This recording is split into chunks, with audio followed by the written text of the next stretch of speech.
Okay, so let's go ahead and log in. I've set up a fake account here for demonstration purposes. It's not a real company, but we'll go ahead and enter the email and password, and we're going to log in.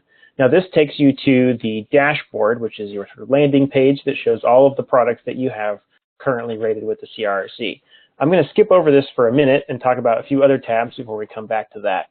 So first up here is the Accounts tab that provides account management. You can see that you can update your name, phone number, time zone, and change your password for your account. You also have access to the list of other company users associated with your company. You can see there's 2 different users here. Now I should note that all users have the same level of access to your product information. There is a designation here of admin, so admin users are allowed to invite additional users as well as remove existing users. So you want at least 1 admin user, and you can have more than 1 as well. The next tab here is your company. At the top, we have some basic information about your company within the CRRC. This isn't particularly interactive at this time, but we hope to build out future functionality here to allow to a member application, for example, or becoming an ENERGY STAR partner. So right now, if you see any issues with your information here, you can contact CRRC staff. Okay, so scrolling down, we have a couple of different sections that we want to go through. The first up is the company contact and locations. You can see that there's the company website here. Go ahead and enter my website.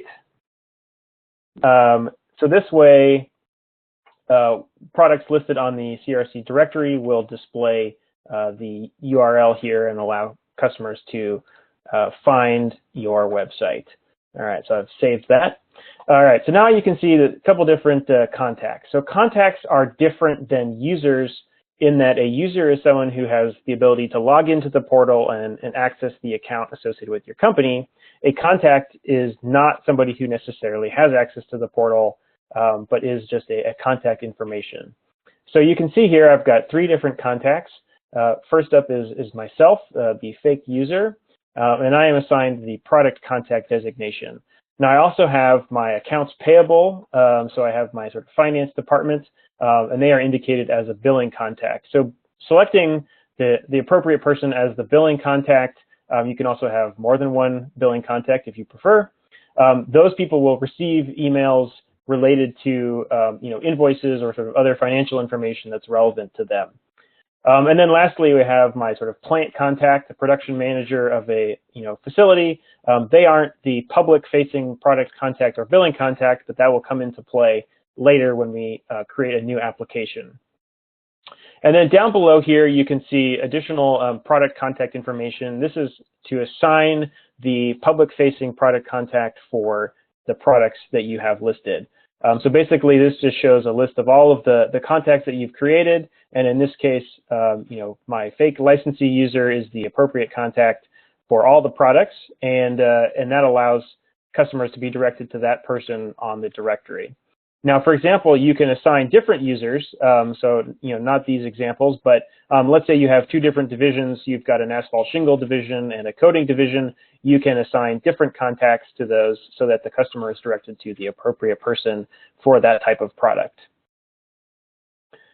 All right, the next tab over here is the Invoicing tab.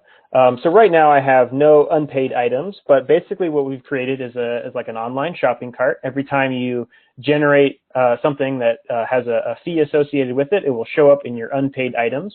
And at any time you can select the items that you'd like to pay for and generate an invoice associated with all of those items.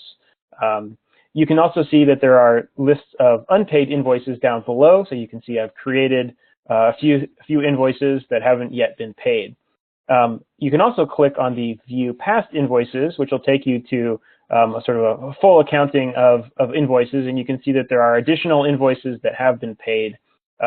So you can come in here and you can open up any of these invoices at any time, get a little bit better information about sort of your financial history. You can print those out if you need to provide physical copies to somebody who is asking questions about whether or not something has been paid for. Okay, so with that, I'm going to jump back over to the dashboard.